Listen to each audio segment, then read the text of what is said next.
Oh boy, we're live. Okay, we We're are live, live. pal. We're live. What is up, everybody?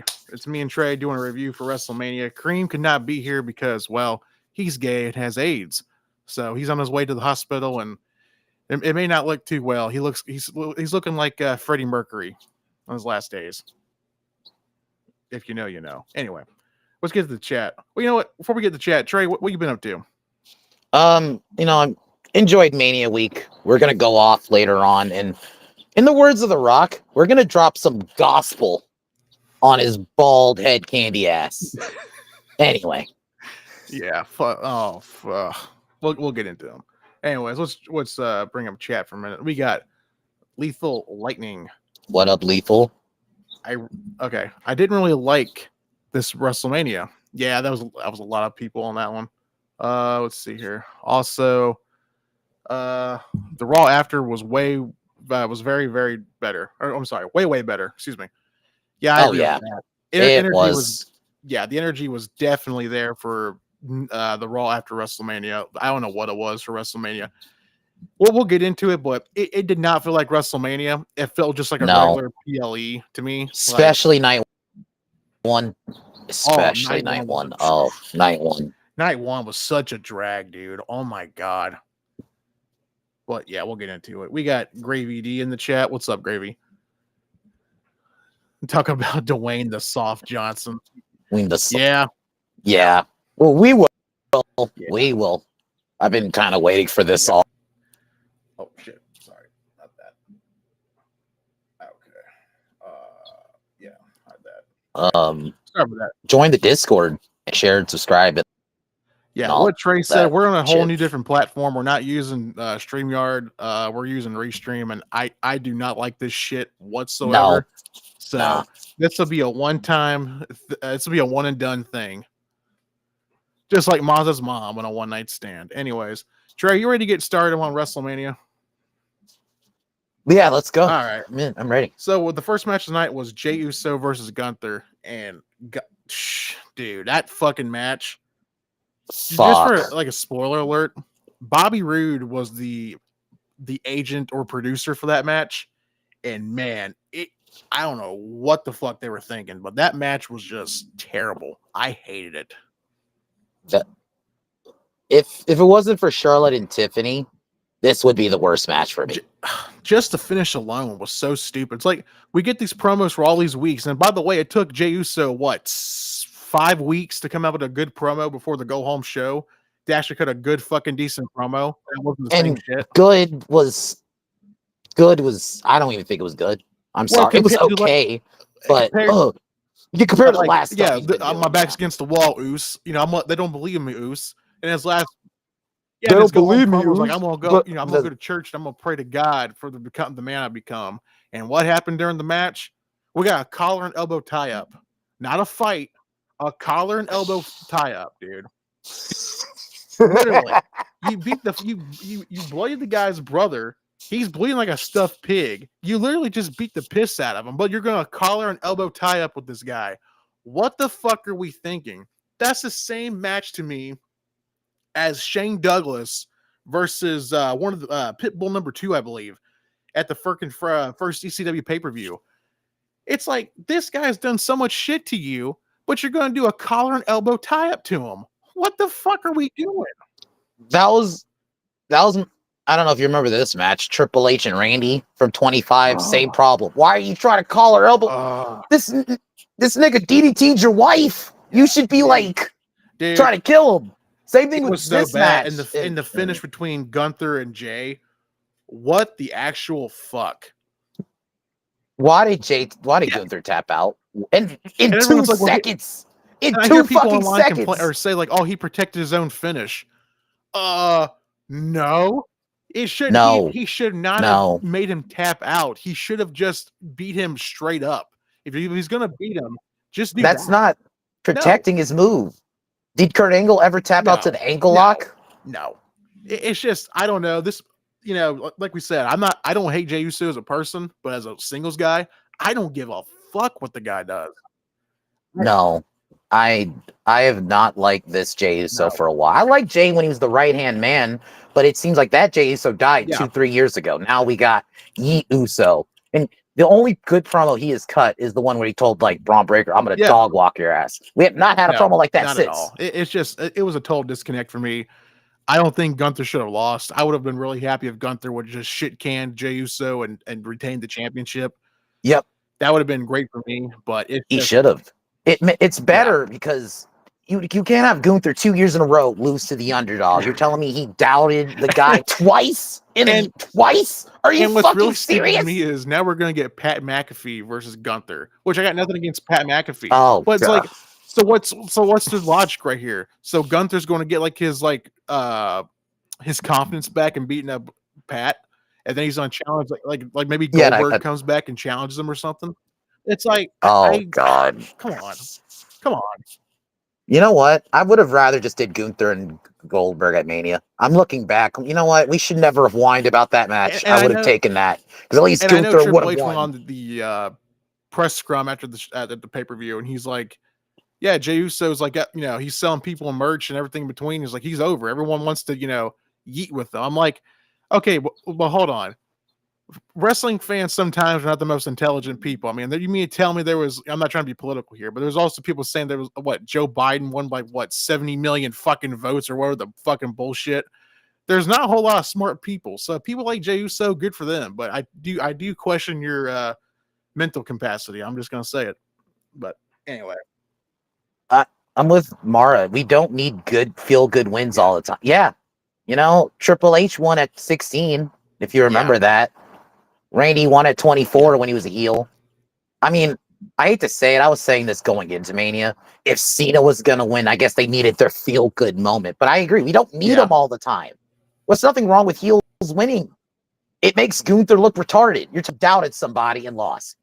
Yeah, that match was shit. But moving on to another match I thought didn't need to be on the show at all was the New Day and the War Raiders for the World Tag Team title for Raw.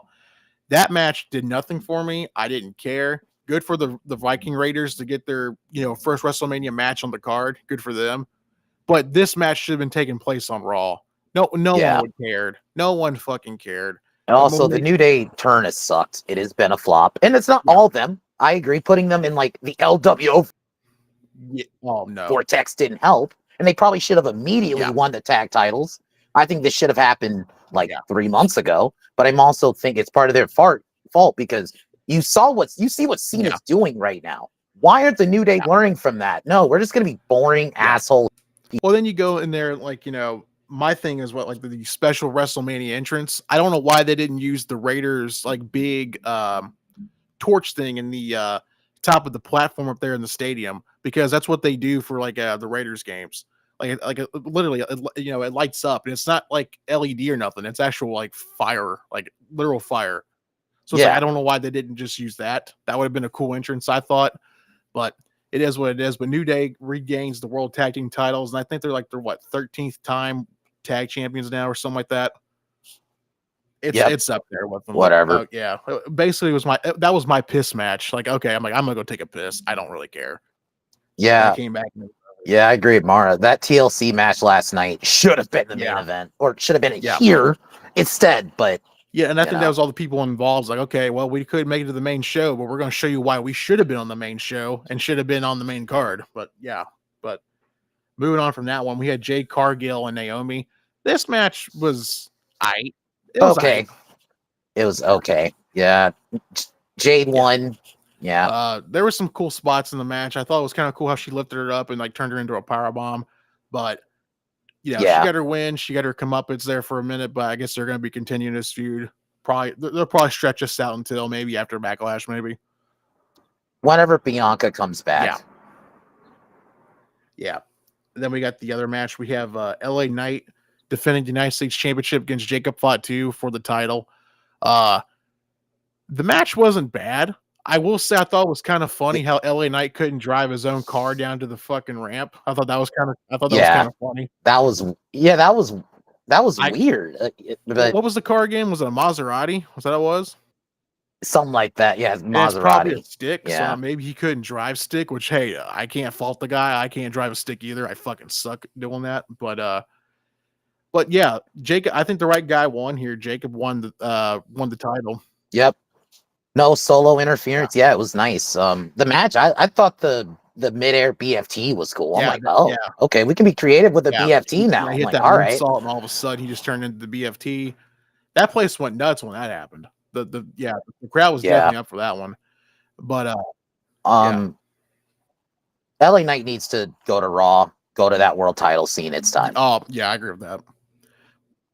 Well, that's the problem. If Gunther won, Gunther and LA Knight would be a good little feud for fucking Gunther. But also, whatever. you can do Cena too, because there's gonna be like other like PLEs probably. You could probably do LA Knight versus Cena too. Honestly, LA Knight and Cena, you could do it. Saturday Night's Main Event's next month, so just do it at Saturday Night's Main Event. That's a decent enough match right there. I and wouldn't plus, hate there's that. connection because I mean these guys were like some a little bit of a tag team, a little there for like a little bit last year. So I mean, yeah. And the promos will be good. Oh yeah, yeah, I agree with that.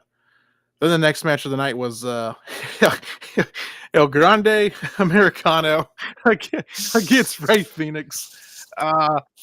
His entrance was one of the funniest things. I love that entrance.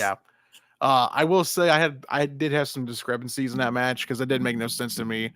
This is the second time in a row that Rey has given a match to someone else besides the people in his own fucking group.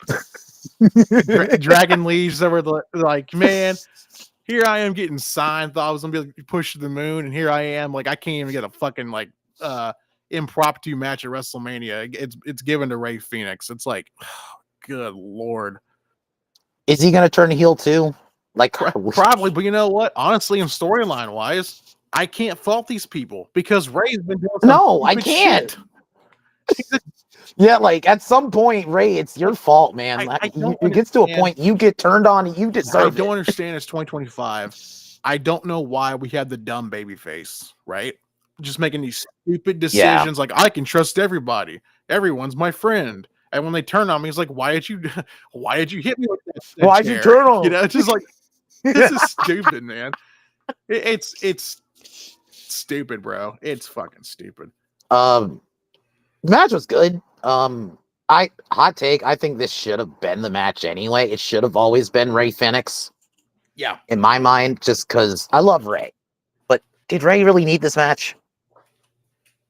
Probably. And he could have been there. Like, let's say he didn't get hurt. You could have him manage Fenix outside the ring.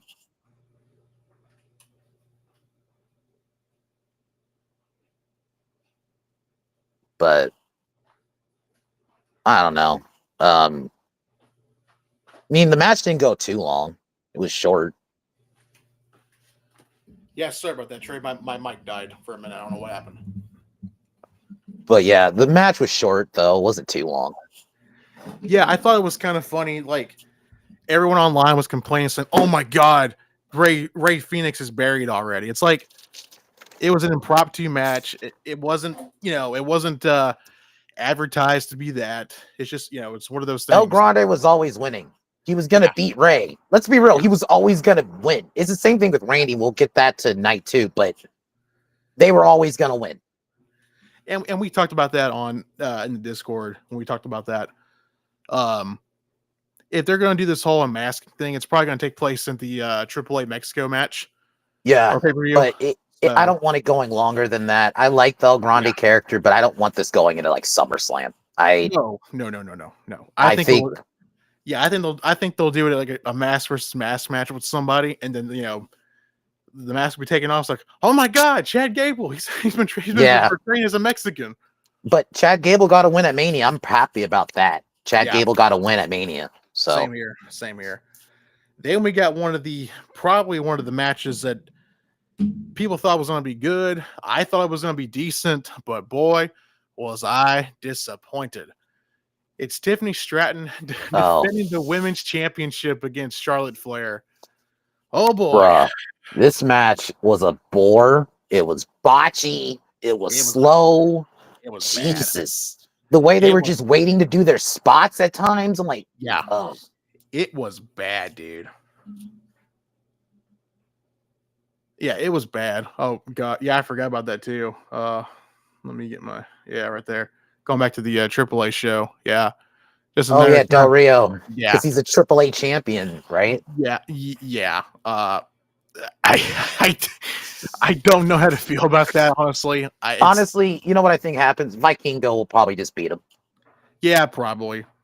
Yeah. And tell them to go fuck off. We just go starve somewhere. I don't know. Go starve somewhere. I don't know. But getting back to the Charlotte match, honestly, as someone who has watched Charlotte since when she was in developmental NXT, when she made her debut, this is probably the worst match that she has ever had in her career. This was bad. I even asked him, like, even over the Nikki Bella one from Night of Champions 15. I was like, that wasn't good. It wasn't good, but like at least her work was solid. This match was just bad. Especially when they did that one spot where the natural selection from the top rope. Boy, boy, that looked like dog Charlotte shit. needs to stop doing that move. It's botchy anyway. She botched it. Remember she botched it at 32? Yeah. Well, not 32. It was the 35, that triple threat. Yeah. I know what you're talking about, but it's just like the match itself was just bad. And I don't really feel sorry for anybody because really I thought there was no heat going to this feud. Especially when they did the whole like, oh, is that why Kaiser's in my DMs? Like it didn't do anything. And that's what pisses me off. The match that had basically I don't think had any heat. That's just my opinion. The match had no heat. They go in there and do the brawl. And Jey Uso and fucking Gunther do the fucking lockup.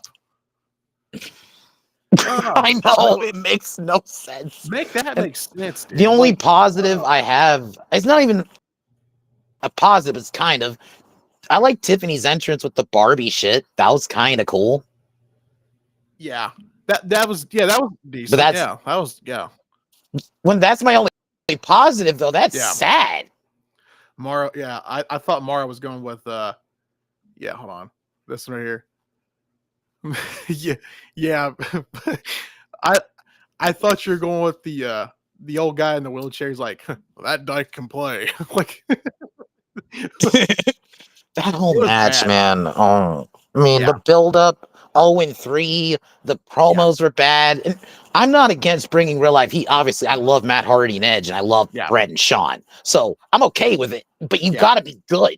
The heat has to matter. Make me care. Even though it's Charlotte Flair, make me care. And I've said before, Charlotte didn't need to win the Rumble. That's neither here or there. But still, though, they could have been there could have been a lot more opportunities and outs to get in here. Besides just, she won the Rumble. She could have won the Chamber. Honestly, Chamber. She should have won the Chamber. You know who I would have had to win the Rumble? And obviously that would change the main event, the opening of night 2. It'd either be Bianca or Jordan Grace, and you just do Jordan and Rhea. And Rhea could still win, but it gives Jordan Grace like a big push. I think she'll be on the main roster sometime this year. I don't know when, but I definitely think she'll be on there. Because I'm gonna be honest, that was my pick when Jordan Grace shipped. Okay, she's winning. But no. You gotta give it to Tiffany Charlotte. Retains the title.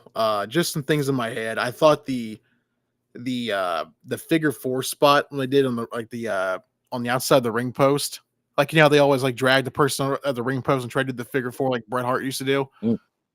Yeah, Bret. Fan's like, I think one fan told Charlotte to fuck her up, and she's like, "Oh, I'm gonna." It's like, okay, all right. But it wasn't a good match. Why are we doing that for this piece of shit? It was terrible. It was terrible. But getting to the main event, and I guess we said Tiffany retained the title, right? Because we're going. Okay. Yeah, Tiffany retained, and it seems like they're setting up her and fucking Nia. I think she won by the BME. I think I can't remember. I really don't care how she. She won by the moonsault, and it seems like they're setting up a program with her and Fatty Nia, which yay, Nia getting another title match. But golf clap.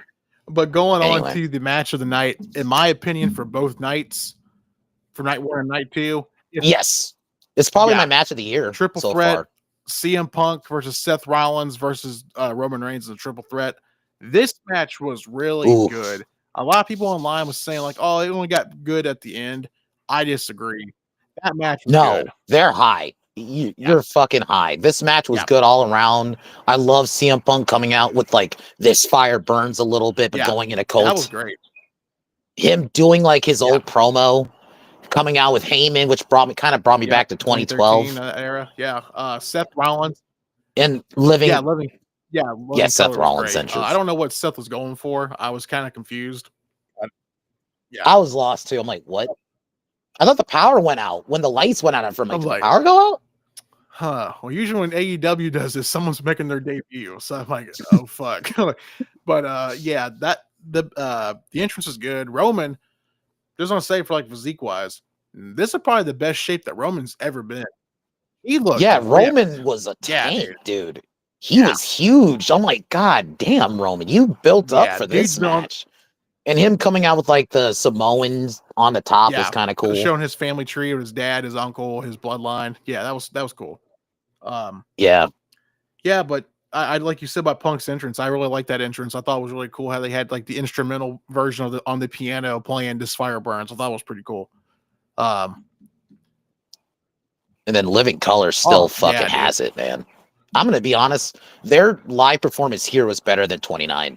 If you're asking that's me. what I was gonna say too. It seemed like they were more. I don't know what's the word I'm looking for, but it's like they seem like more comfortable here than they did there. I don't know why, but yeah, you could tell. But we can't go on all the details, but like it actually felt like a fight. It wasn't some fucking shit you see in AEW. It's like when Seth and Punk went to the crowd, and it was a good triple threat where they're all involved. I don't hate this trope sometimes, but the triple threats where someone gets taken out and then it's just down to 2. I actually like that everybody was involved. But the Shield spot was kind of cool where they teased it. And he's like, "Fuck you, I don't need you. I can do it myself," and just power bombs Punk to the. Oh, those tables finally broke. They finally broke. I just thought it was funny, like how the match actually felt like a fight.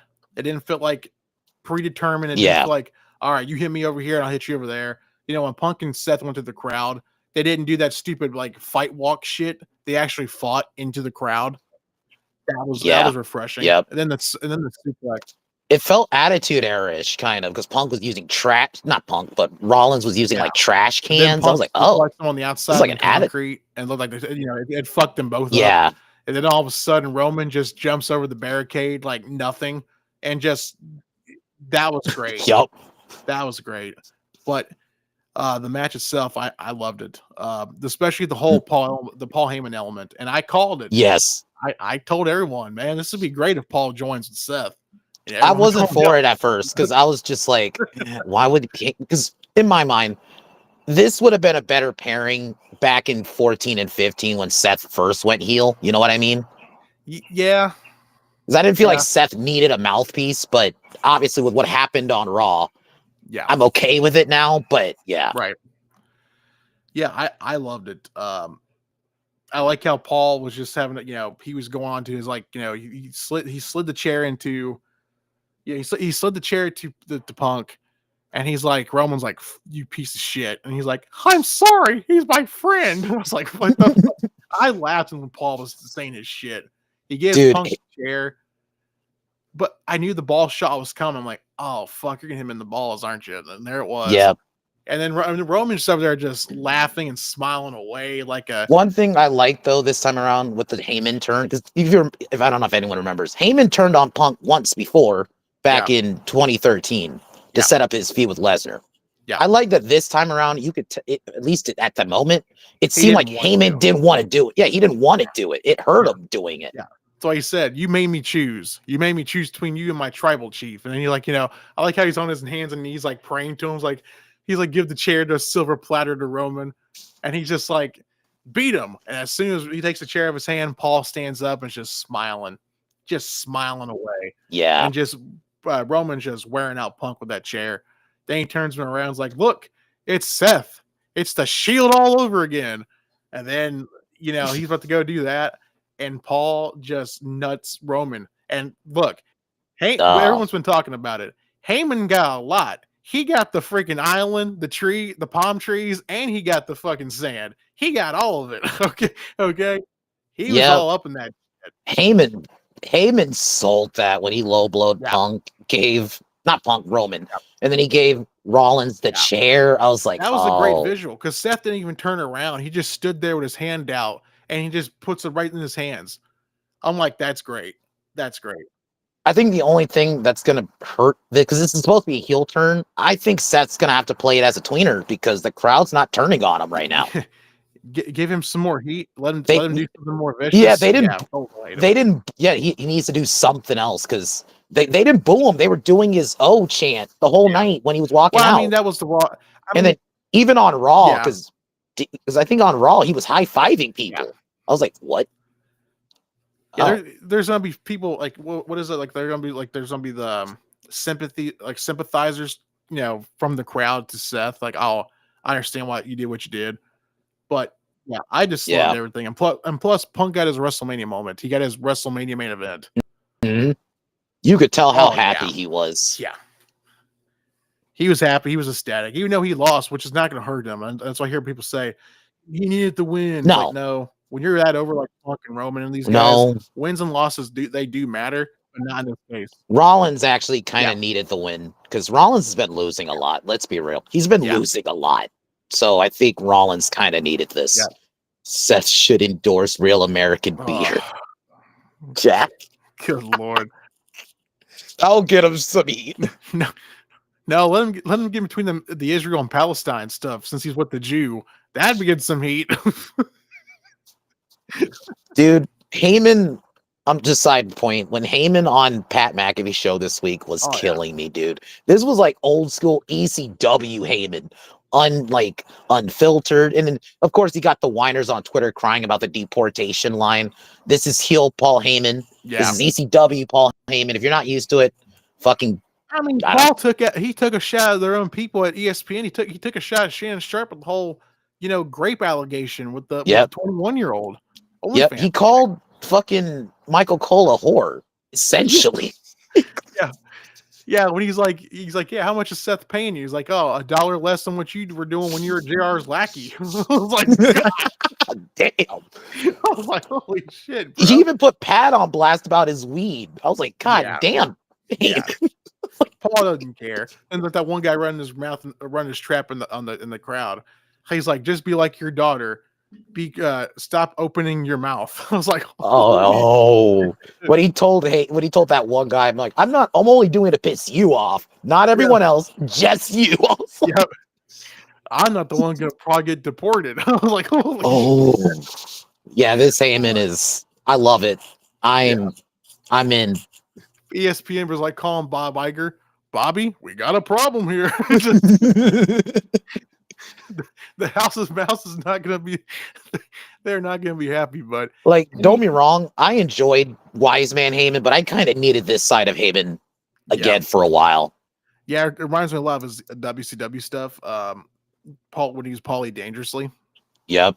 So it's going to be interesting to see what happens, but ending night one with a triple threat, we begin match of the year. Yeah. It was a great match. Especially night two, we open up night one, we close the show out with one triple threat, and we start night two off with another triple threat. It's Bianca Belair versus Rhea Ripley versus Io Sky defending the women's championship. Can I just say something? Over fucking rated. This is not match of the night, match of WrestleMania. Get the fuck. This match was only good when it was Rhea and Bianca. All that was out. She shouldn't have been in this match. I've said this for weeks. Yeah. You should have just did Bianca and Rhea one-on-one. I'll admit this is better than Charlotte and Tiffany, but that's not saying much. I'm sorry. And the wrong fucking person won. I liked the match. I liked the match. I thought it was good. I thought it was the best women's triple threat match I've seen, because to me, there's not by default. There's not, in my opinion, there's not a whole lot of people that like women's triple threats. To me, are kind of like iffy. They're very hit and go. Some people like that match between WrestleMania 32, I believe, in Dallas, when it was Becky, Charlotte. No, that was shit. I did not like that match. I didn't like that one. I didn't like the supposed original women's main eventing. That match sucked too. Yeah, it's been a minute since I've seen that match, but I think. But I mean, Bianca had a cool entrance. What should have happened, and y'all know I'm the Rhea guy. I'm not even saying Rhea should have won. I think Bianca should have won. She should have turned heel. I would have had Naomi do a run-in, help Bianca win. And that's what should have happened. Yeah. I like I said, agreed, Mark. Yeah, I agree with that.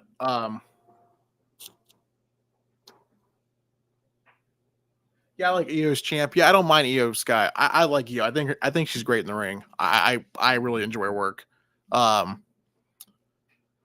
I said, I thought the match was good. A lot of people can say what they want. Like, oh, it's match of the year. I don't think it's match of the year, but I think that was a really good match. Fuck no. I'll admit it was good, but no, it's not match of the year. It was physical. It was brutal.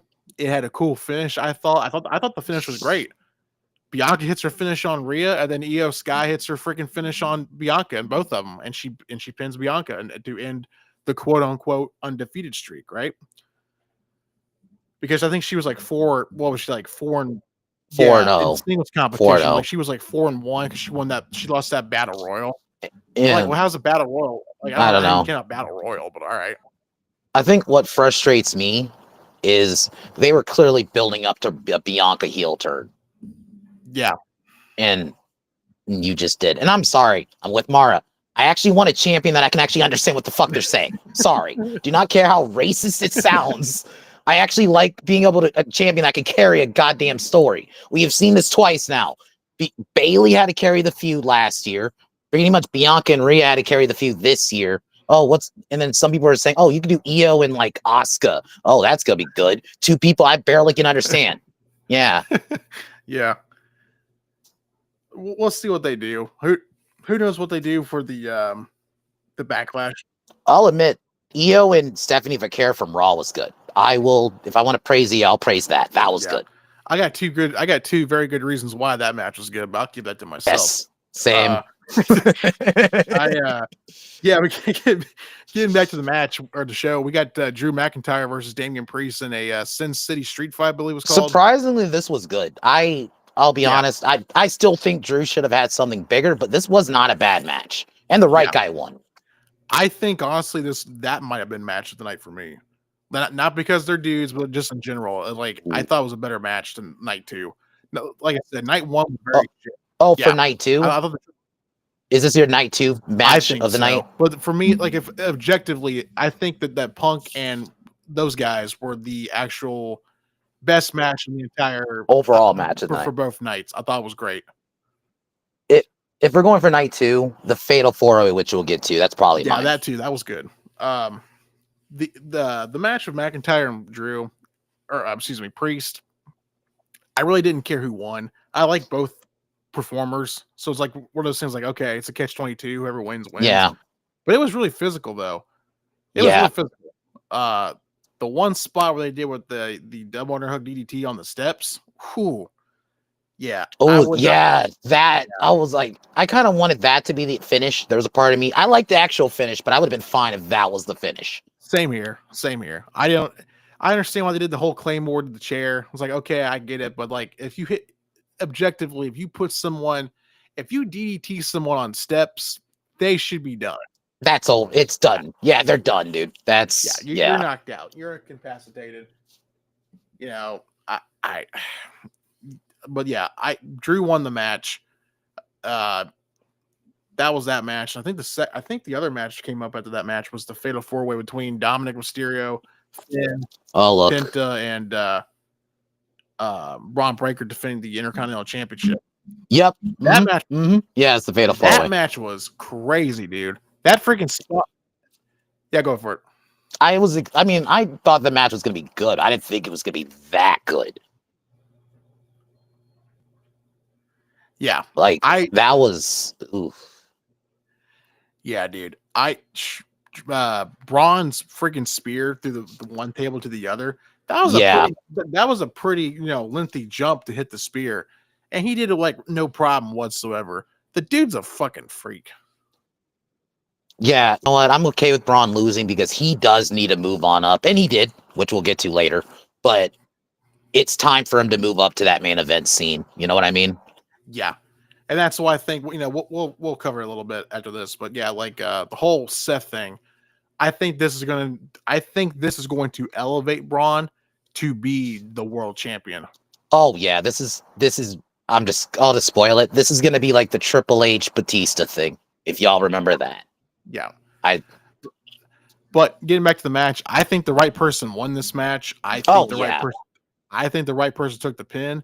That was my booking. I thought Braun was going to hit someone with the spear. Dom was going to shit can Finn and then shit can Braun and the pin Finn. I was calling him pin Finn too. Yeah, because everyone's like, "Oh, I don't want Penta to lose, nor do I want Braun Breaker to lose." I'm like, you really think Braun Breaker's going to eat the pinfall in Penta when they got so much momentum? No, it's going to be Finn. That's why. Let's be real. That's why Finn Balor was in the match. Yeah, pretty much. And yeah, the Judgment Day need to be broken up. I'm been ready for this. I'm hoping the only thing, do not turn Dom face. I get it. He's really over right now, but it is too soon to turn him baby face right now.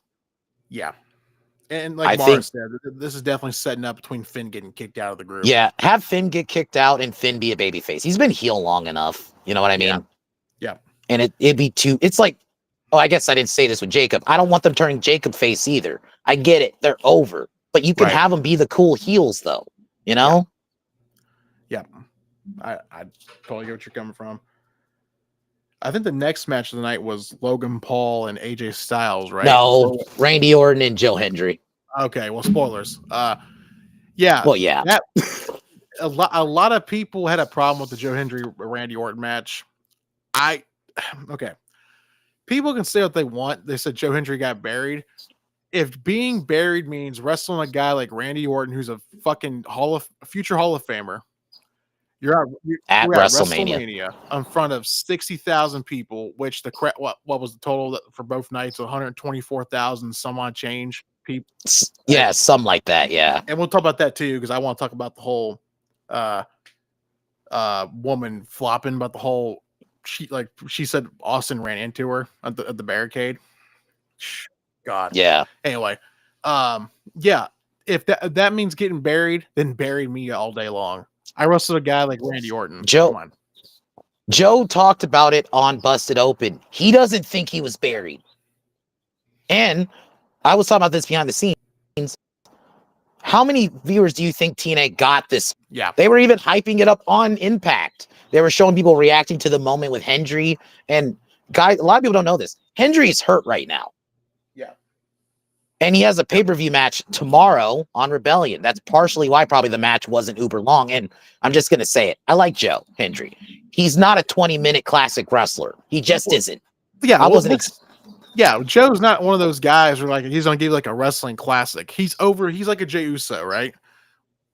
He's got popularity. People like him. They see something in him like, okay, we can get behind this guy. This guy's cool, right? Joe, to me, was not being buried. If you would have told me back in 2005 when I was a kid, if you would have told me, hey, in 2025, the TNA World Champion's gonna make an appearance and wrestle against Randy Orton at WrestleMania, I would look right at you and say, you're fucking full of shit. And Randy Orton giving him the rub. I would have said the same thing. Yeah. He told me like when I started watching TNA like 2008.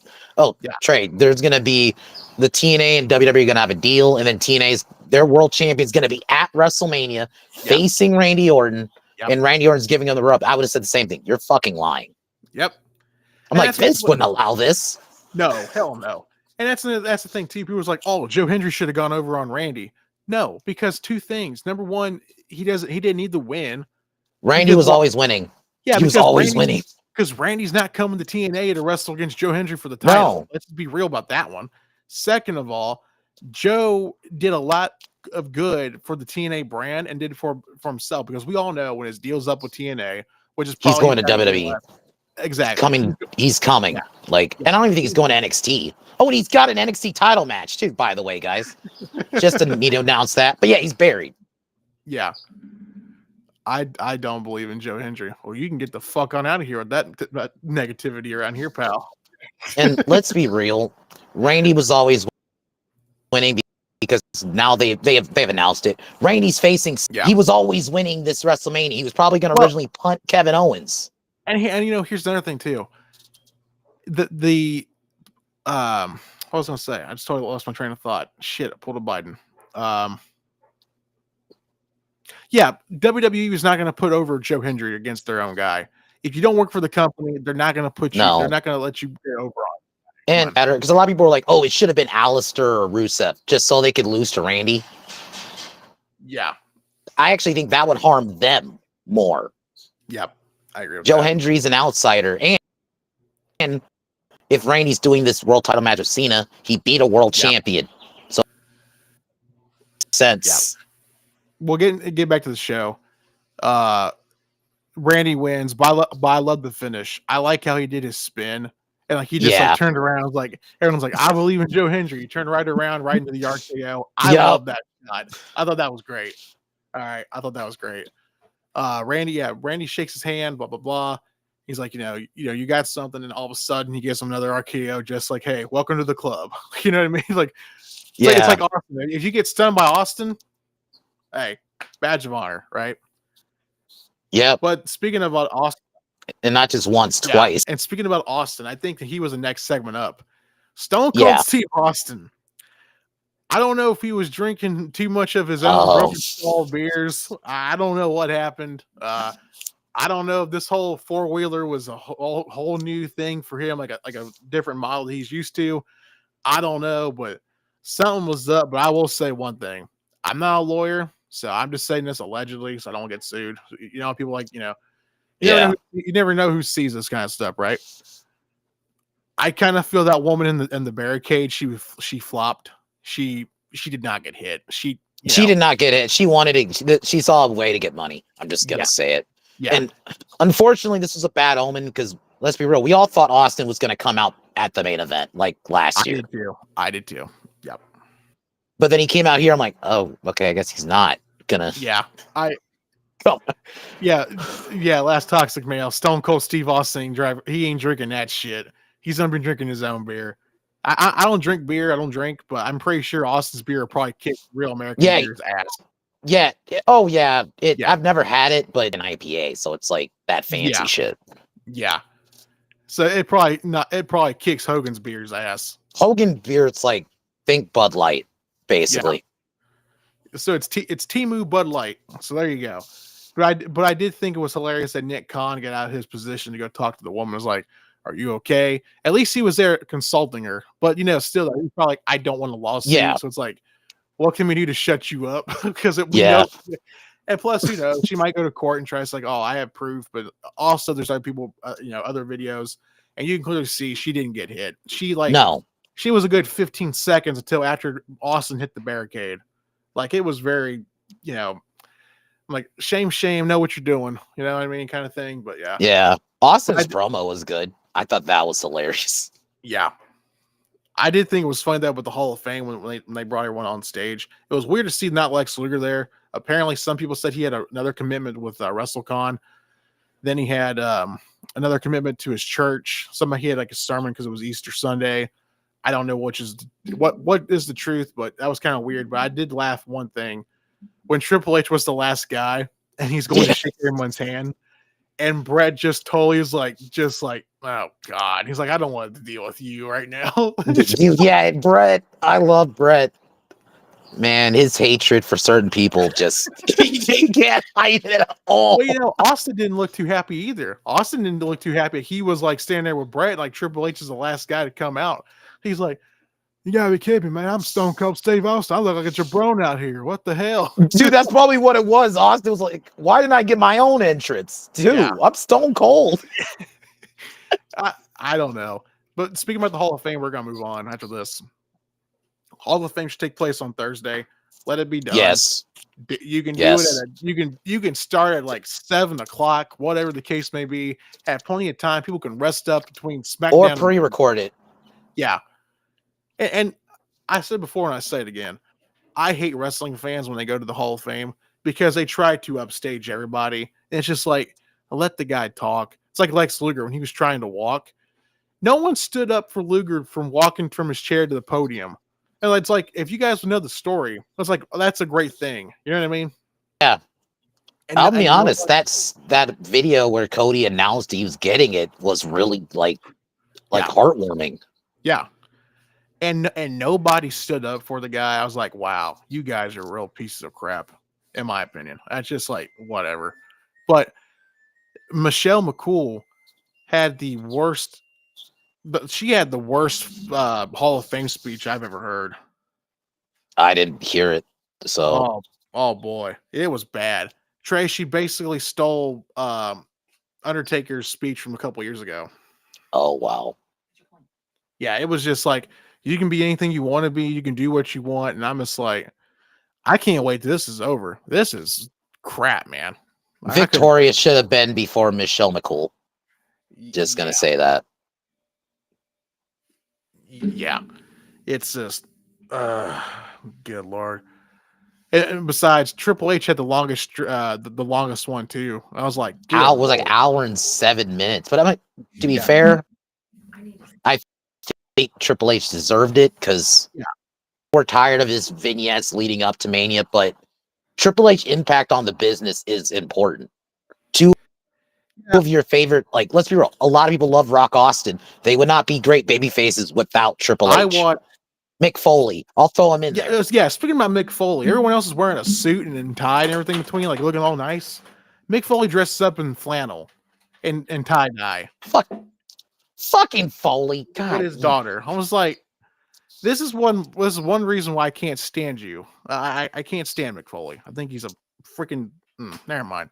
But anyways, getting back to the show, I think the next match was AJ Styles versus Logan Paul, right? Yeah, let me look. I think it is. I think the women's tag match was the semi-main. Yeah. It's Logan and AJ. This match was good. I was expecting more, honestly. Yeah, I'll give it to Logan. He didn't. You could. I think I saw someone point this out. This match didn't seem like as like planned out and spot heavy like some of Logan's other matches. Like it seemed like maybe he was just trying to be a wrestler, like calling it. Yeah. Not as like, which I'm okay with, but Logan, be the viral guy. That's your gimmick. Just do it. I mean, the match was fine. I agree. I think it probably should have opened. If you ask me, it should have probably opened, not been here. Yeah, and I think maybe AJ was trying to help him out too. Maybe AJ was trying to call spots for him. Like, you know, some people say that his like matches already pre-planned, like everyone else's, but pre-planned. This one didn't seem like it at all. And maybe it should have been. Yeah, and then carrying, I can't remember. I cannot remember a whole lot about the match. Cross comes out and like wants AJ to use the brass knucks, but AJ refuses. And he comes in there and hits him with his finish. I can't remember what he calls it. That like pulverizer. Like yeah, which looks cool. I like it. I like it. It looks good. But that happens. Then it's the semi-main event. It's the women's tag titles. It's Raquel Gonzalez and Liv Morgan defending the championships against Lyra Valkyria and a mystery partner of her choice. And I called that too. I thought it was gonna be Becky. Spoiler. It was Becky, and we all thought, okay, Becky took out Bayley. Okay, there's a lot of controversy with the IWC about this because they're like, Bayley shouldn't have been taken off Mania. I'm sorry, guys. Bayley is boring. She can fucking go. It was planned for weeks for this to happen. It was reported about that. My thing is this: I think there could have been a lot better. There could have been a whole lot better scenario than just Bayley getting taken out. It's like, okay, well, we don't have your plan to be taken out. It's like, then what? So you're basically making her do all the work.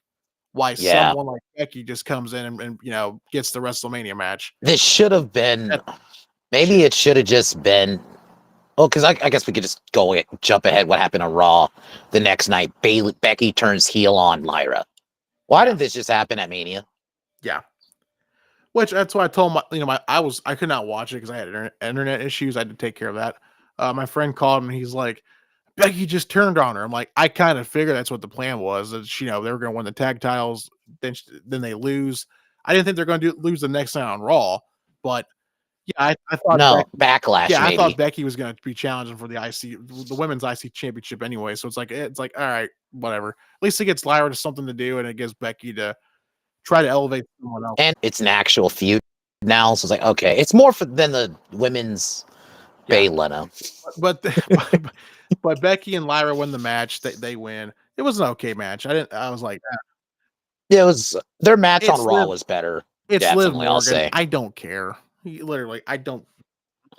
Yeah, Tyler does not like Liv Morgan. I'm actually starting to appreciate the woman. I'm not a fan. She's never going to be like one of my favorite female wrestlers of all time, but I'll be honest, she's gotten better. She's improved in the last year compared to where she was last, not even last year, when she first came around last year. Just ship her back to fucking New Jersey and leave her there for all I fucking care. Just go back. But Bayley can never come back. I'm honestly cool with like most of the 4 horsewomen outside of Becky going. I just realized that that's where I'm at. Liv Morgan worked for Hooters, and then Hooters just filed for bankruptcy. Coincidence? I think not.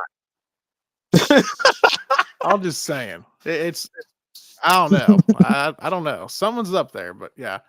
But then it's the main event, and boy, boy, here we. I was into positives really quick. I liked seeing Cena work as a heel, like an old school heel. That was good.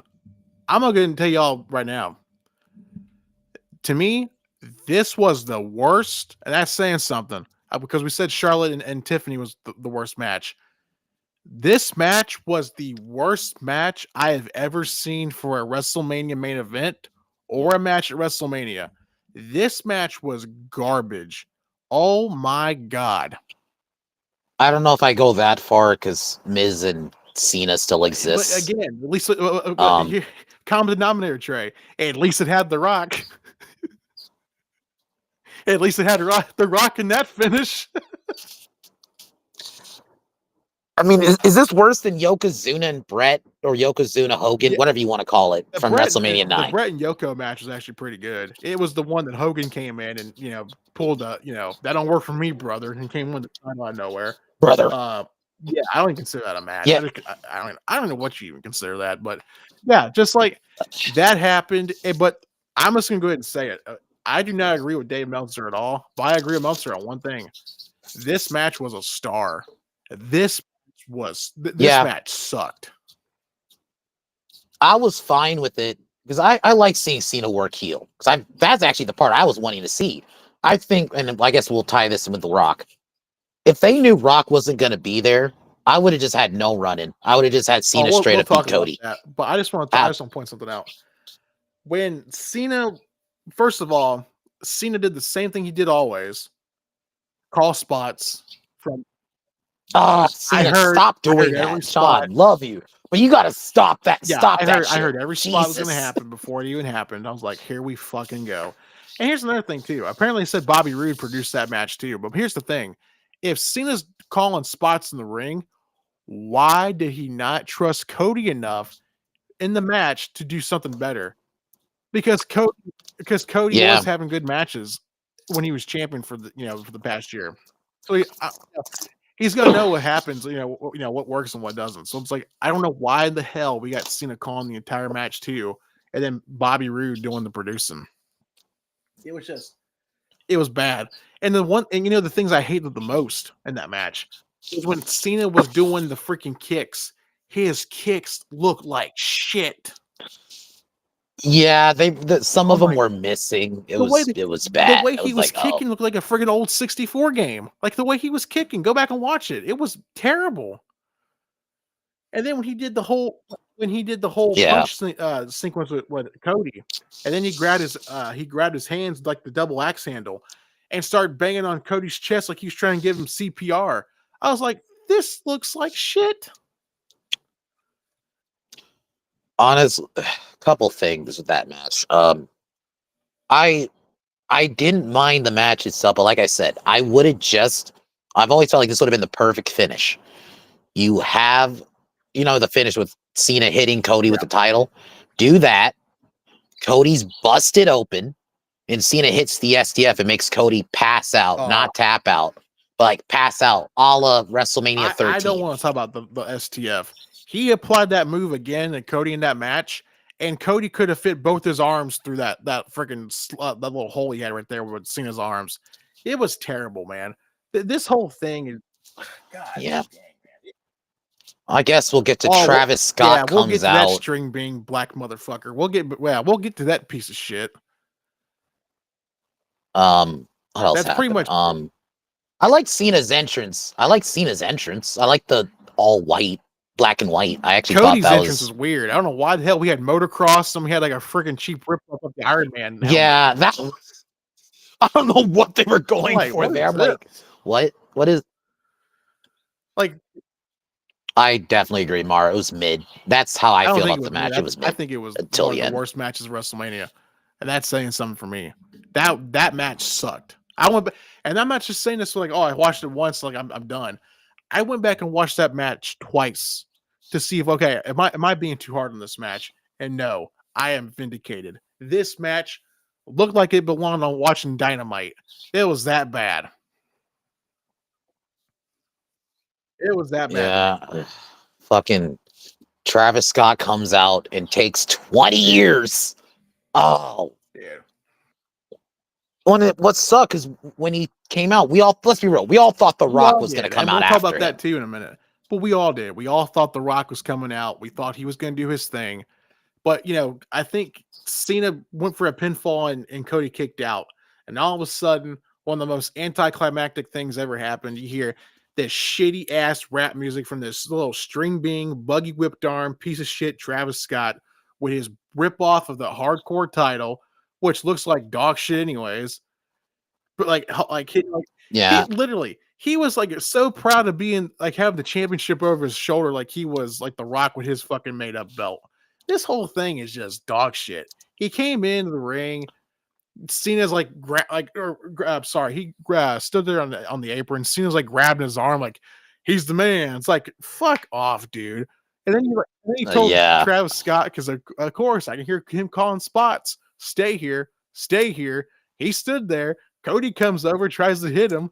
He drops down to the floor. Then the motherfucker gets in the ring, and him and Cody have a stare off. Cody's about a foot taller than this little midget bitch, right?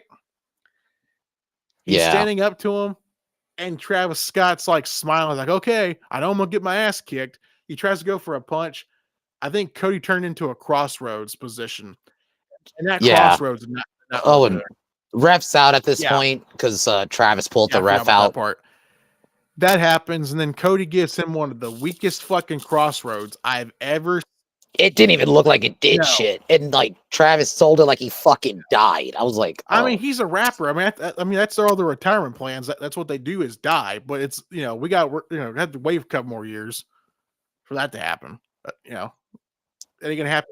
It's not gonna happen that night. And his hardcore title, by the way, it's one of those W belts, but they just made it look like the hardcore title, and it just does not. It's the WWE Championship, and just fucking put duct tape on it, and just like here, spend $1,200 for this. Shit. Yeah, spend $1,200 because people, you can buy it apparently for $1,200. I don't know why you would, but yeah, you can buy it. Be like Travis Scott doing friggin' weird witchcraft seances and shit in the corner with Sage and doing like weird stabbing motion. I don't know. But then, they're down. Cena gets in the ring. He grabs the championship and he's about to hit Cody with the belt. And Cody takes the title from Cena and he's like, Cena's begging off. He's like, please don't hit me with it. Blah, blah, blah, blah. Right. And of course, Cody looked like a dumb baby face. Hey, he looked like actually. That was like a retard. Yeah. And he, Cena hits him in the balls, like, like where it was all started in Toronto, kicked him right between the uprights. And then Cena grabs the title and then beats him with it. 1, 2, 3. And I just sit back and I'm like, this match was dog shit. I know I keep on saying this in this segment. This match was dog shit. The only positive I have, the right guy won. The right guy won, but it didn't feel special. It felt like it did fucking match. Yeah. Yeah, I should be way more happy. This should have been the Empire Strikes Back. They should have gone with my ending. Yeah. Cody doesn't tap, but he passes out. And that's what should have happened. It's just, and you look at it this way, because the last 2 Manias have had run-ins. So maybe one year you don't have a run-in. Well, at least the run-in last year was cinematic. At least that felt like a big ass moment. Yeah. You had everyone there. And it even made sense at 39 because, Solo. And it's just like, this match was just not good. I'm sorry. It was not good. For being Cena's 17th title, I didn't care. I didn't care. And it should have been something special. It's like Tom Brady won his last Super Bowl before he retires, right? That's what it's supposed to feel like. And it didn't feel anything to me. It felt like just a regular match. I didn't care. Just like this pay-per-view. This pay-per-view felt like a regular match on TV. The build to WrestleMania it just did not feel like WrestleMania at all. Honestly, it just didn't. And there's one person to blame for all that. I know people want to blame Triple H. Yeah, I know, and I'm not saying he's not at fault either. I think if Triple H should have just went with my idea the moment he knew Rock wasn't going to actually come out. And the final boss was pointless. It was all a fucking ruse. And you know what's sad? Really quick about the final boss. I love that gimmick. From honestly, from me to from me to The Rock, go fuck. What did he say last year? Fuck is a direction, or off is a direction you can fuck. Off is the direction you can fuck. Same with you, Rock. That's what I'm gonna tell you.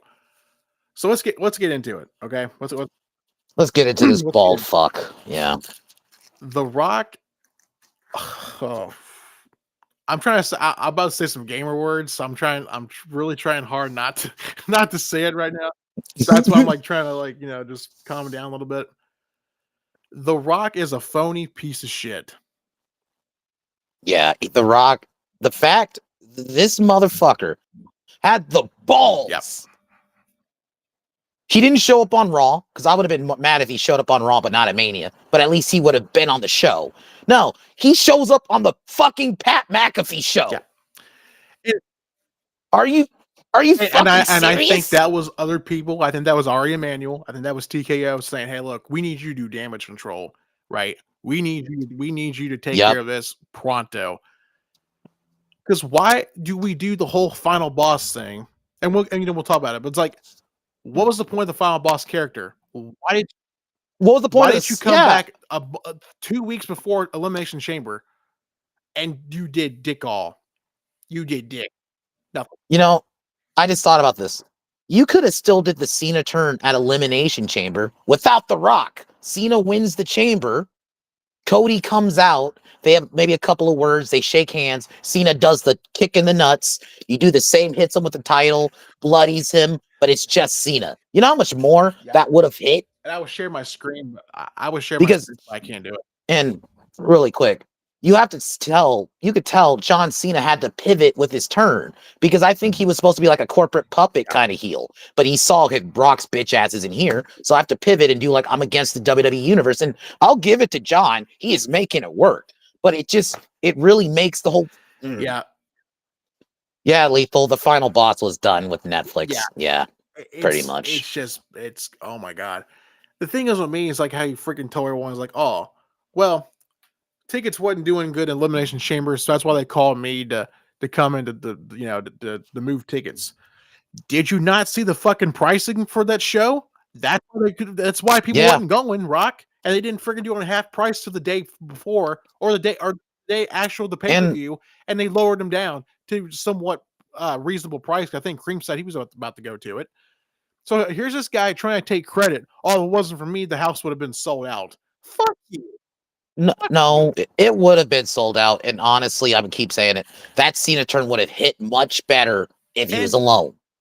I know some people are saying they could have did the turn at Mania. I'm going to be honest. Face Cody versus face Cena would have been a boring build. So I'm actually okay with that. Again, The Rock wanted Cody to turn heel when he's been the hottest baby face in wrestling, and you want him to turn heel just to appease for no reason. Fuck you, Rock. Fuck. You know what this reminds me of, Tyler?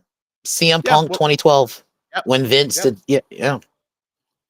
It's too soon to turn Cody. Cody's way too over right now. A lot of people say The Rock broke kayfabe. The Rock's been breaking kayfabe for I couldn't tell you how long. He went to the fucking press scrum when they announced the whole WrestleMania was going to be in New Orleans. He's telling everybody, "Oh, well, the final boss character and Cody, this whole feud can go on forever. We don't even need to have a match.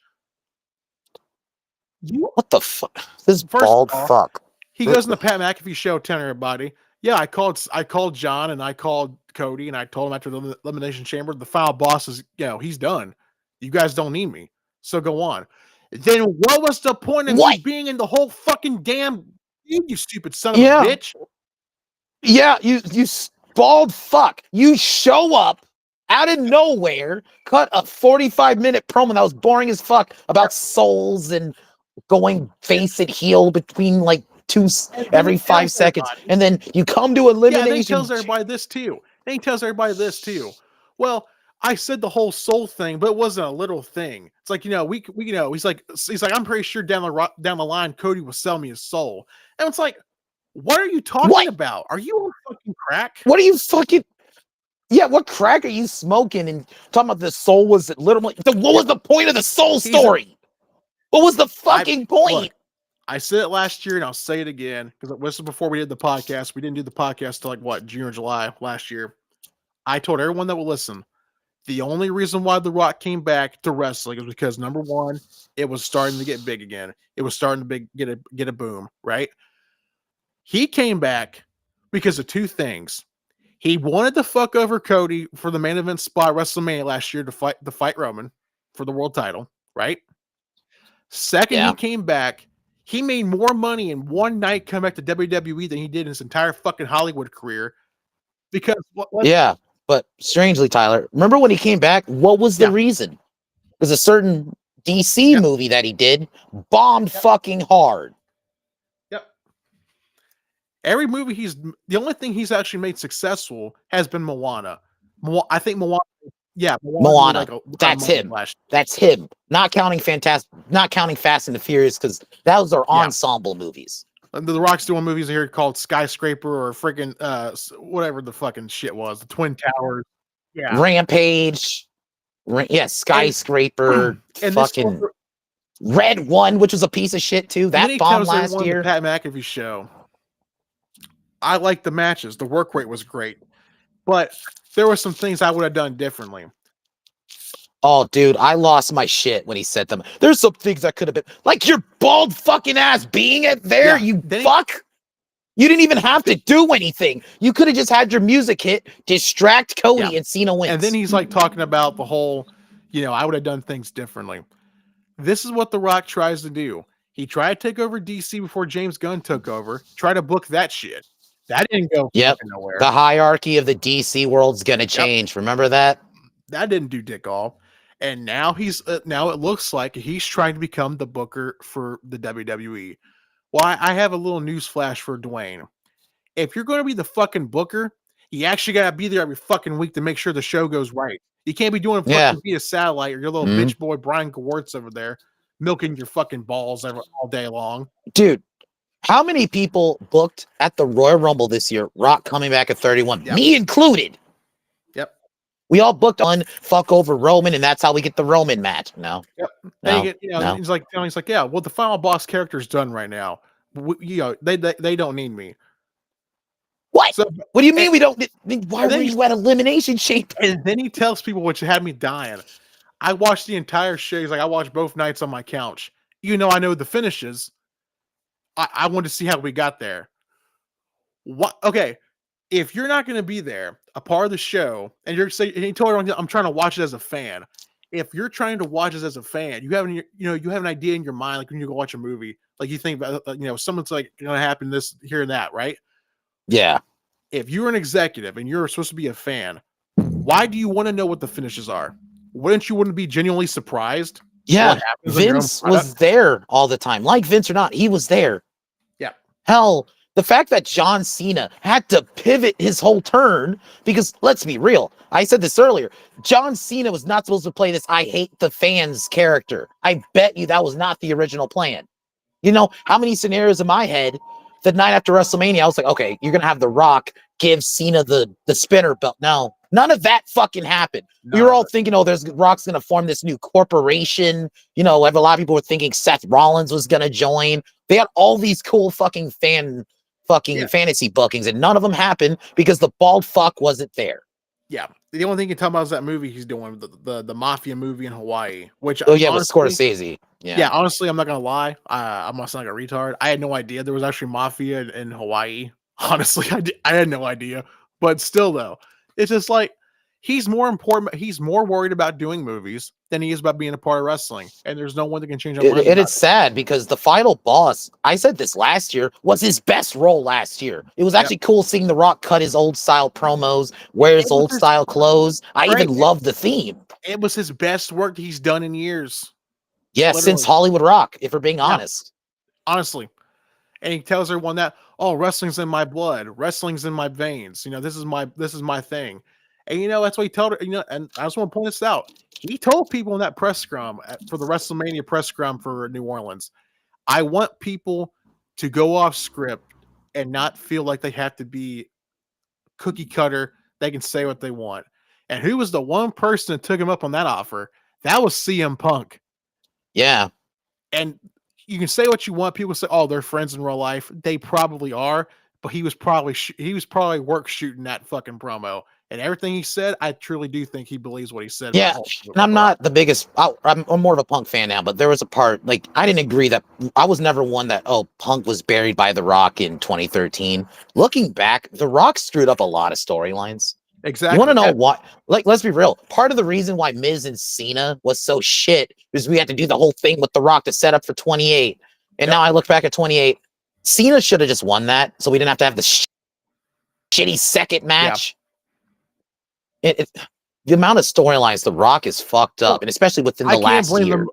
I mean, hell, how many of us thought The Rock was going to be the leader of the new bloodline? And that's the thing too. The Rock does not care about the business. If he truly cared, he would pick one or the other. Yeah. I don't get why he doesn't come back to wrestling. The final boss was some of the best stuff we got, and the fact that we only really got it for a couple of months is sad. Yeah. And at this point, what up, Lethal? See, I'm gate crashing. I'm doing what The Rock should have done. I'm gate crashing. Dude, nah. It was fucking terrible. Like the actual Pat McAfee statement and all the shit he said, like you guys said, it was just raw damage control from TKO being like, oh shit, everyone hates us. And what they managed to do was make it even worse. Like the stuff he was saying, I don't know if you went over this because I just got home. I was listening while driving. Yeah. But the things he was saying, it doesn't make any sense. He's talking about how the final boss isn't integral to the storyline that they're doing. It's like, but you're the one that started it. Yeah. You're the one who caused Cena to turn. The turn we've wanted for years. He's the cause of. And there's just been so much residual fallout from it. Like you were saying earlier, Mr. T, it's like I just saw John Cena break Ric Flair's record, and no one fucking cares. Everyone's just sitting there being like, oh, no. 17. Oh, okay, that's pretty cool, I guess. It didn't feel special at all. It didn't feel special at all. No. And you were also talking about how his entrance was good with the black and the white. I agree, but there was a lot of minor fuck ups with this Mania, and John Cena's entrance was one of them. He's got that girl in the background moving chords or whatever she's doing the whole time in the background. You go, what the fuck is that? It's right there. Yeah. It was just, you know, he told everyone on the interview with Pat McAfee. He's like, I wanted Cody to turn heel. He said, well. He's like, Paul's on the phone talking about Triple H. It's like, yeah, well, let's turn John heel. What do you think about John? He's like, I love it. It's like, you don't have a fucking clue what you want to fucking do. Yeah, you flip flop. Turning Cody would have been stupid. At least right now, it would be stupid. And turning Cena, the fact that a lot of people are already soured on the Cena heel turn because they blame The Rock. I'm not. I think Cena's still making it work, but it is a little bit like. There's a little bit of a bad taste because The Rock caused this, but now Cena's gonna have to act like that never happened now. And like we said, it doesn't make any sense because the whole thing between Cody and him was like, I want your soul. Cody didn't. What does that even mean? We don't even know what that fucking means. Yeah, what is that? Yeah, nope. No. You know, look, this is like the first chapter to a book, and then by the time they got to chapter 3, they're just like, oh, first chapter never happened. It's just completely retconned. Yep. It's like, all right, okay, then how did it start? Yep. Yeah, it basically proves my point, because I get some people are saying you do the Cena turn at Mania. I'm fine with doing it at Chamber, but you could just do it Cena by himself. Literally the same they setup. had to pivot about that too, because Jey Uso won the fucking Rumble that no one cared about besides his people. Oh, yeah. Like, no one cared about that shit. So it always comes back to again. And let's be real, The Rock had a push for that. I'm starting to think that The Rock pushed for that bullshit. Fuck yeah. Like, I don't know what's that stupid energy he drinks that The Rock promotes now, the Zoe or whatever it's called, ZOE or something. It's got the Polynesian like logo. It's like an energy drink or whatever. I don't know what it's called, but anyways, thanks. It's got to have cocaine in it or something, because with The Rock spitting, it don't make no sense. He does this thing. He's always done this, but it came up again at the Pat interview where he'll try to take credit for the good parts, and then completely downplay the bad parts. Yep. So, well, you can't have both ways. Like, and now this is getting into some conspiracy theory stuff, but there's a lot of chatter of people saying that Rock and Triple H hate each other, and they've always have. They've never gotten along. Yeah. They've never gone along, but now it's in like a capacity of like a management level, and they reckon there's like Rock is like actively hindering Triple H, like trying to get him pushed out. Yeah. I think it's because I can believe it. I know in the Hall of Fame, Triple H didn't mention him at all. Like, you know, usually people's like, oh, he's my greatest feud and all that stuff. I know that, he didn't mention him at all going back to watching that. But he did mention him in the Pat McAfee show. Everyone's like, oh, he didn't mention Triple H at all. I'm like, he called him Paul. That's his name.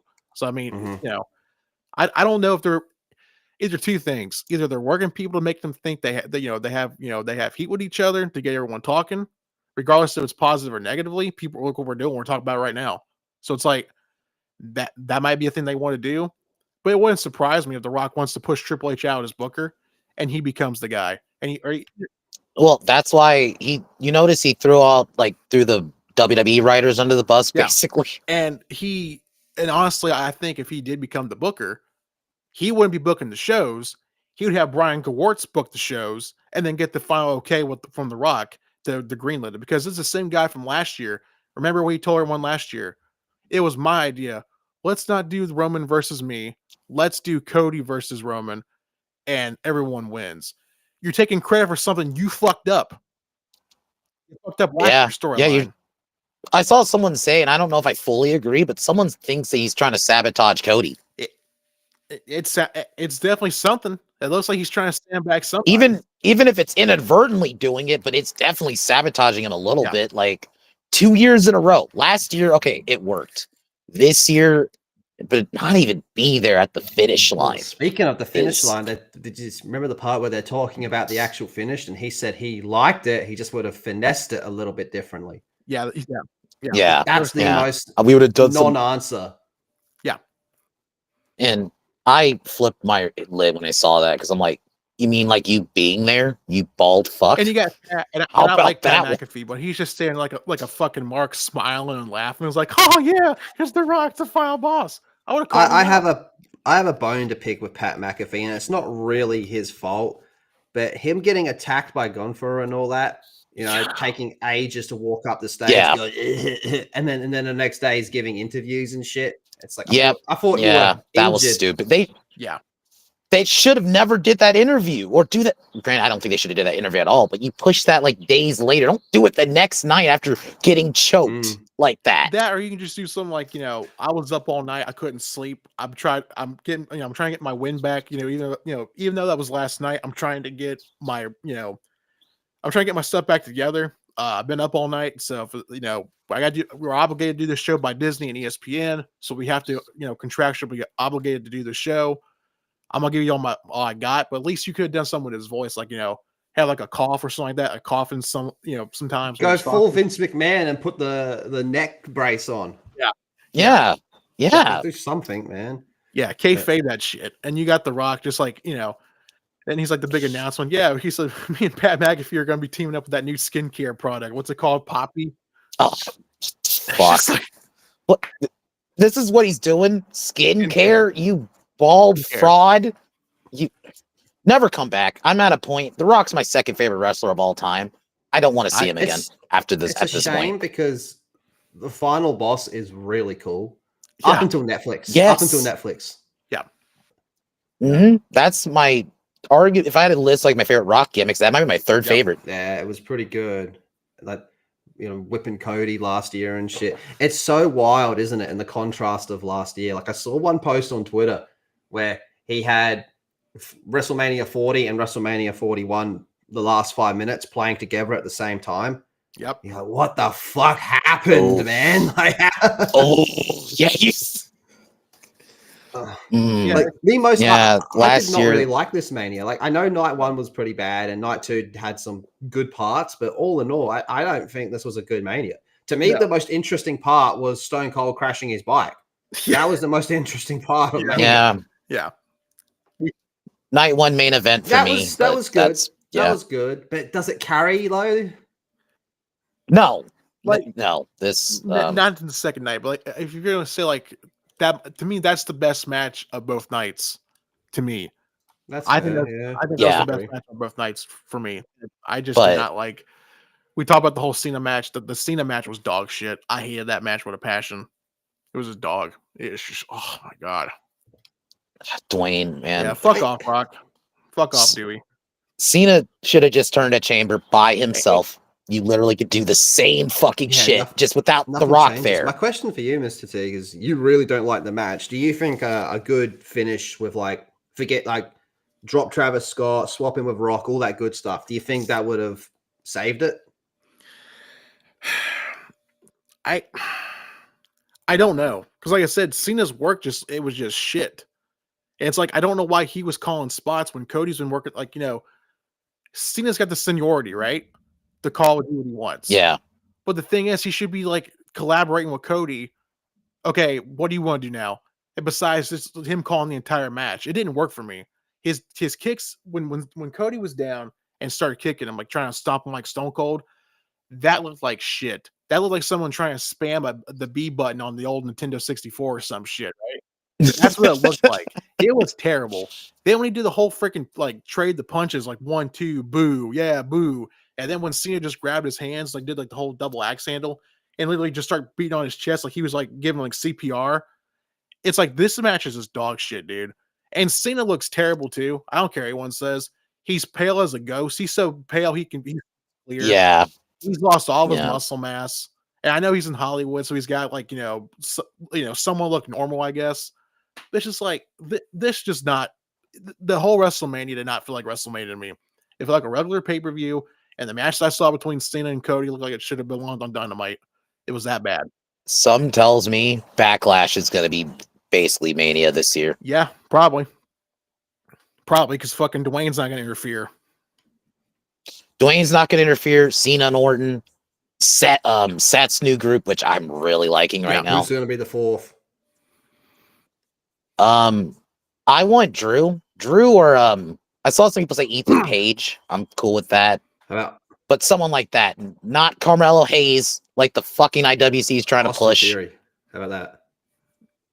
I wouldn't hate it because it would be like very Randy Orton.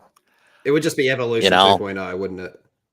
And he can be the heater. He can be the guy that takes the losses, basically. Mm-hmm. Honestly, I'm totally fine with the 2-man power trip between Braun and Seth. I'm actually pretty content with that. If you want to do Ethan Page, yeah. But if you really want to throw a curveball, if he's ready to come up the main roster, you put Ricky Starks in that group. We're including Becky in this, right? Maybe. I think she could be. I think it would work. She could be like the.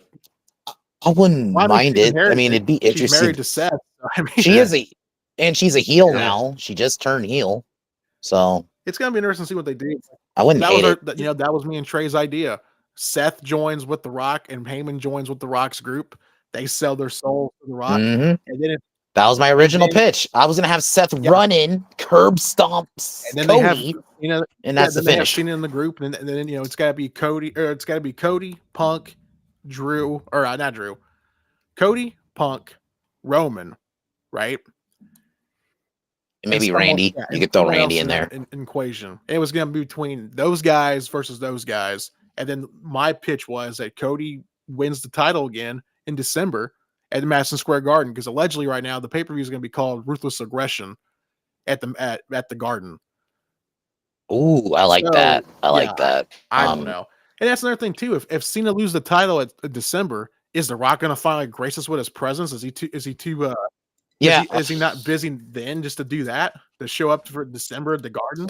But if he shows up then it's like, what the fuck was the point? I don't need you here, Dwayne. You could stay. Yeah, just do you think he's burnt too much goodwill now? Where like if he came back, there'd be a bit of a more of a lukewarm reception. We're like, oh god, what's he doing? Yeah, I mean, he would have to come back. I think the way he could get people back is he'd have to be full on final boss character. No, I'm Dwayne. I'm TKO Rock. No, you got to be final boss, full on character. You got to say like Mama Rhodes. We need all that shit. Yep.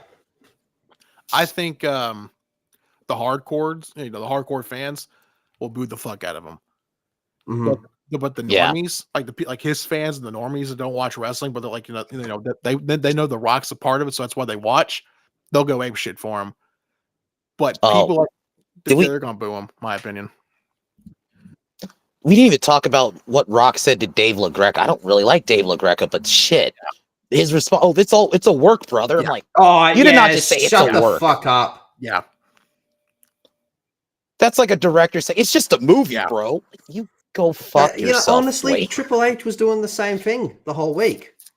Yeah. He was running a bit of damage control, not to the level of Rock, but he was still doing it. It was a crazy week for PR for WWE. Roman coming out and saying he supported Trump, and then Punk said, I work in a MAGA company, but I don't give a fuck. This is like, this PR team's like, fuck, I want to quit. Like, Cena says, I still respect Vince, which I don't hate it. I was like, God. Yeah, that was big. It's been a crazy week. That's what the title of the stream. It's been a hell of a week because fucking hell, man, it's been madness. I really did like the Raw though. I thought the Raw was pretty good. Io Sky and Stephanie was great. Yeah.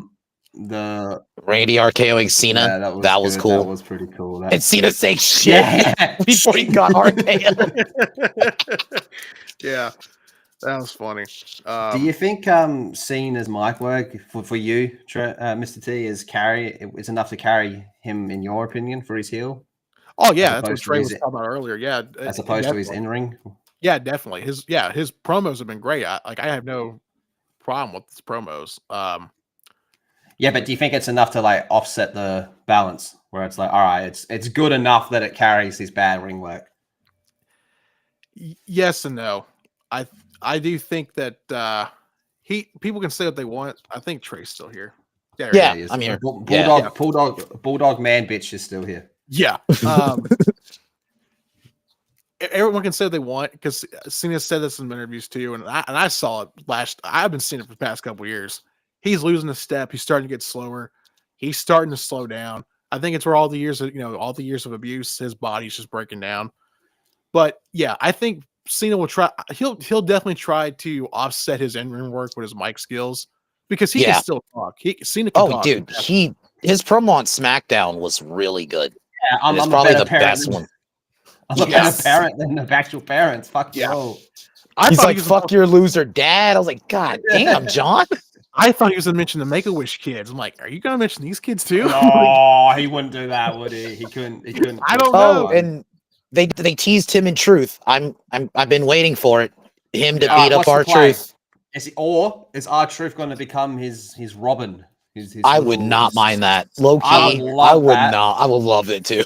Or do they go full on weeb anime? Or is like, I love you, John, but I have to stop you. I'm the only one that can stop you. Yeah, I love you, John. Well, I'm expecting. Go ahead, Trey. I was just saying, I'm expecting him to beat up Truth at some point. Yeah, that would just be like the biggest heel move, wouldn't it? If you want Cena to get booed, that is the way to do it. That would upset people more than him going after the Make-A-Wish kids. Yeah. Mm-hmm. Well, but R-Truth's so stupid. Cena can manipulate him to helping him win matches. I wouldn't hate that though. I actually would not hate that. Yeah, because that would be pretty heel move. Yeah, like he just comes out and like helps him like win a match, and he's like, "You did good, Truth. You did good." And like the baby face, like, "You just fucked me over. You know what I mean? Like, I didn't fuck you over. You're a terrible person. It's just like, what? So now that he's topped Ric Flair's record, this would be a great opportunity for AEW to just randomly start giving Ric Flair titles. Yes. If Flair got a title, I don't think he'd make it through a week. I think he'd be dead. Oh man, dude! I was worried he was going to show up at Mania to stop John. I'm like, don't do it, Rick. Oh, he was going to. He was gonna, because that was the plan. Because I was even pitching, maybe Ric Flair helps Cena. Yeah, I was pitching. But Rick couldn't come because he's still under contract with AEW. Yeah, apparently, yeah, he still works for AEW somehow. I'm like, oh, yeah. So, yeah, Dwayne, I'm still gonna always be a fan of The Rock. I'm not, but fuck Dwayne. I'm gonna break him as two people. I'll always love The Rock as a wrestler, but fuck Dwayne. No, Dwayne Johnson can stay gone. Nah, fuck Rock and fuck Dwayne. They all can go fuck off. I think like what it comes down to though is like the bigger problem is just the lack of accountability. Yeah. Like if he got on Pat McAfee and was like, look, I really fucking misread the room on this one, man. Yeah. You know, okay, we can work with that. But this was just nah, I'm right. Yep. And he tries to act like it's the Fonzie scenario. You know, the Fonz can never say I'm sorry. That's The Rock. He can't say that. I fucked up. I'm sorry. Yeah, I wouldn't be I wouldn't be absolutely furious at him if he got on there and he said, look, this was my thought process. You know, I didn't think I should have been involved, blah, blah, blah, blah, blah. And then at the end goes, yeah, well, clearly I was wrong. Yeah. Yeah. But it's everyone else's fault. Like it's everyone else's Triple H. Fault. Yeah. Yeah. Ari Emanuel just said he needed me because the fucking. I'm like, well, Ari Emanuel, maybe if you made the tickets not ridiculously expensive, you fucking idiot. Yeah, absolutely, man. Like they've never been $8K to meet Triple H, $25K to meet John Cena. Like what? Get fucked, man. Yep. And the whole thing about like it was never going to sell out, like bullshit. You're telling me that John Cena's last Elimination Chamber wasn't going to sell? Is that what you're trying to tell me? Yeah. Yep. And we covered in the one stream the last month. It was the last stream we did before we did our Elimination Chamber video. We were talking about how tickets prices were so bad. You know, that they did like half price the day of the show, like because Kareem was talking about going to the show for $200, but he couldn't go because other obligations. But yeah, The Rock just takes credit for everything. He takes credit for everything that's good, but everything that's bad is someone else's fault. Yeah, it's a shame. And he's a shame.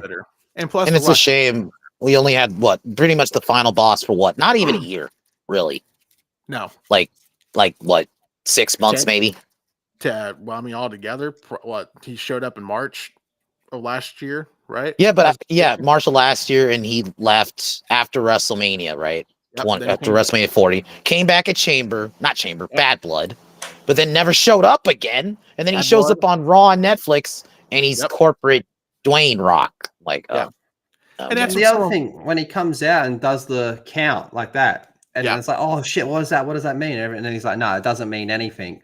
No. And then when he uses the same symbol for John to turn heel, gets in the press conference and goes, we've always got a plan. You know, we're always 20 steps ahead. So it did mean something. And then you get on Pat McAfee and then say like it's all fucking bullshit.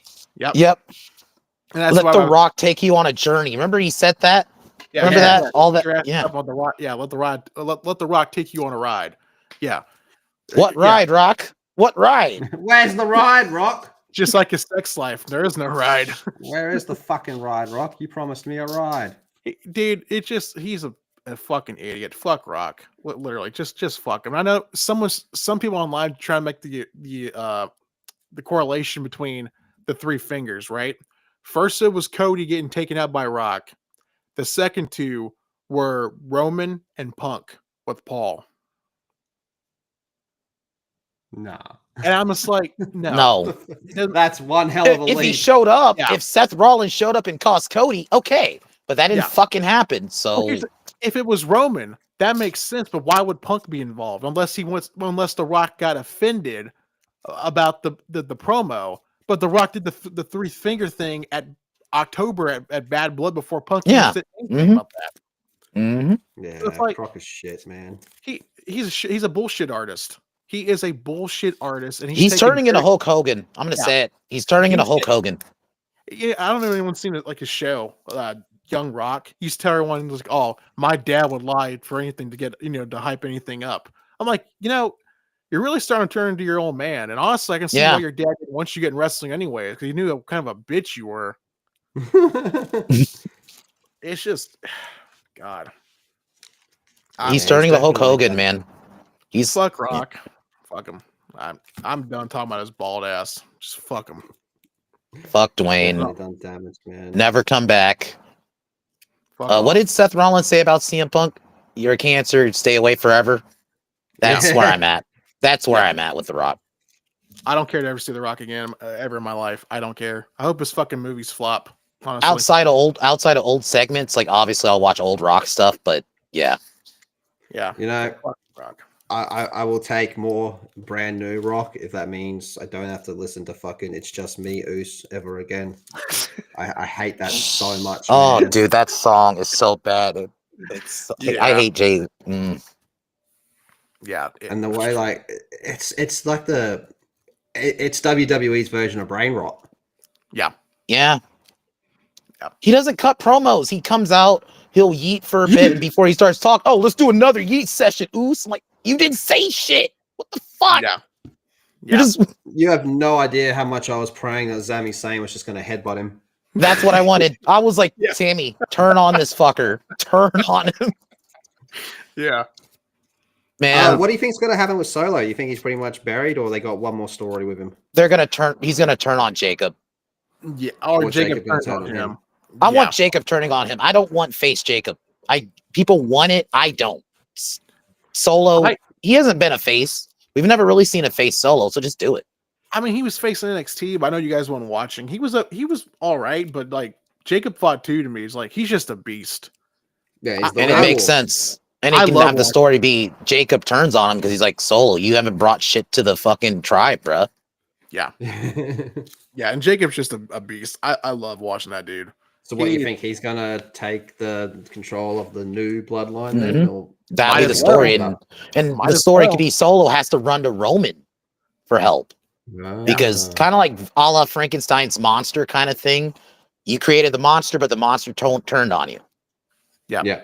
And The Rock just sits there at home, watches on. Man, remember when we all thought The Rock was running the new bloodline? Yeah, that fucking sounded so much better, didn't it? Yep. Mm-hmm. I was waiting for it. I was waiting for that wheel to drop, shoe to drop the whole time.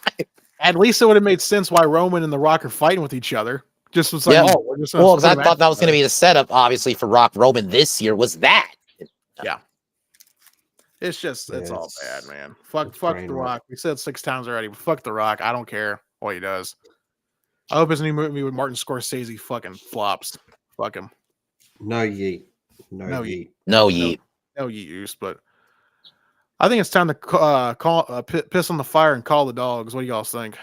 Yeah, I'm ready. All right. Trey, what do you got to promote? Just my channel. I'm gonna review The Accountant 2 tonight. Ooh. Or tomorrow. One of the two. Yeah. That sounds good. Lethal, what do you got to promote? What have we got this week? This week we've got Atomfall. The Atomfall review will be out this week. So get keen for that one. Yeah. Also, if you want to follow the Full Aussie, or not the Full Aussie, the Gronk podcast. Both. Yeah. I know Mr. Grant Gregory's been working on a few things behind the scenes. I should catch up with him soon. I spoke with him. Also, if you want to check out the Gronkin podcast, it's in the description box here on YouTube. Arigato. And you guys are hating on Iosuke too much. It's not that I hate Io. I just don't think she should have won the title. That's just me. And the whole thing about hating on her because she doesn't speak English? Nah, it's cute.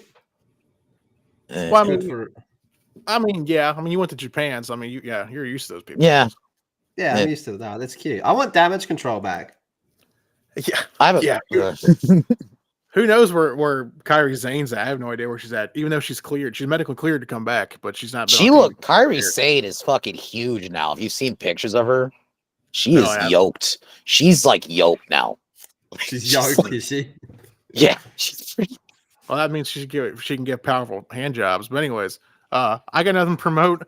Just please like, subscribe, and share out the podcast, and join the Discord. It's all that's in the description box. So fuck yeah. All right. On that note, we'll catch y'all next week. Until then, peace, y'all. Peace. Peace.